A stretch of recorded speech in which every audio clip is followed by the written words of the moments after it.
Hello दोस्तों, कैसे हैं आप लोग? हम आशा करते हैं कि आप लोग अच्छे होंगे और अपने पढ़ाई में व्यस्त होंगे।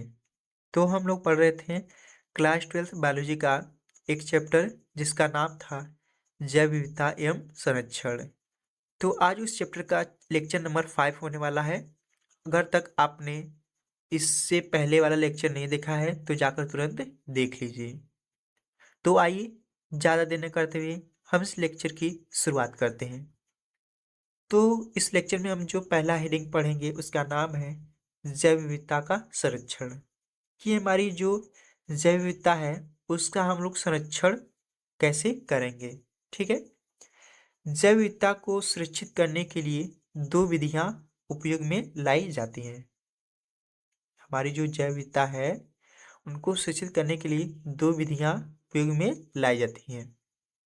तो पहला जो विधि है उसका नाम है स्वस्थानिक संरक्षण। क्या है? स्वस्थानिक संरक्षण। संकटग्रस्त प्रजातियों के संरक्षण के लिए संकटग्रस्त प्रजातियों के लिए संरक्षण के लिए उन्हें प्राकृतिक परिस्थितियों में ही रखा जाता है। इसके लिए उनके आवास को सुरक्षित क्षेत्र घोषित किया जाता है। ठीक है।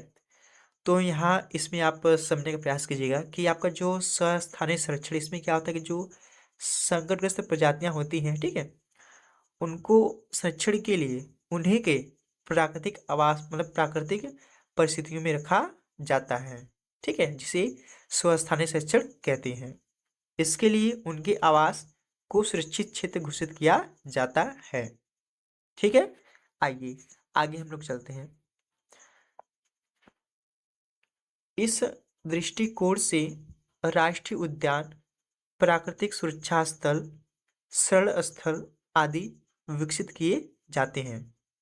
जो स्वस्थानिक संरक्षण है इसके लिए राष्ट्रीय उद्यान, प्राकृतिक सुरक्षा बल स्थल, शरण स्थल आदि विकसित किए जाते हैं। भारतवर्ष में 90 राष्ट्रीय उद्यान है। कितने हैं?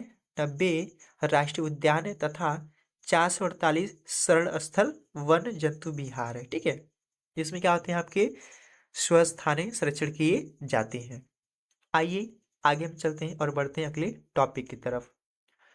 तो जो अगला टॉपिक उसका नाम है बाह्य स्थानिक संरक्षण।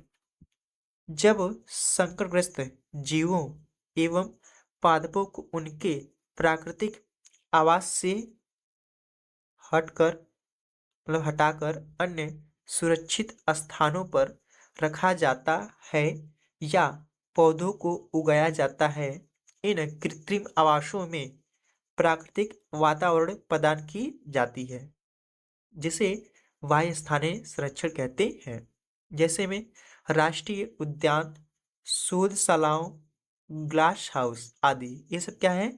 बाह्य स्थानीय संरक्षण है जिसमें संकटग्रस्त जीवों को उनके प्राकृतिक आवास से निकालकर किसी अन्य सुरक्षित स्थान पर उनको रख दिया जाता है या पौधे को उगाया जाता है, उसे बाह्य स्थानीय संरक्षण कहते हैं। ठीक है। तो ये जो हम टॉपिक पढ़ रहे थे बाह्य स्थानीय संरक्षण और स्वस्थानीय संरक्षण, इसी के साथ साथ हमारे जो चैप्टर है जैव विविधता में संरक्षण ये समाप्त हो गया है। ठीक है। अगर आपने पूरा लेक्चर नहीं देखा है तो ध्यान से देखिएगा और अगर आपको यह चैप्टर अच्छी समझ में आया है तो हमारे इस चैनल को लाइक एंड सब्सक्राइब जरूर कीजिएगा। तो हम लोग मिलते हैं इसी तरह अगले चैप्टर में। तब तक के लिए टाटा, बाय बाय।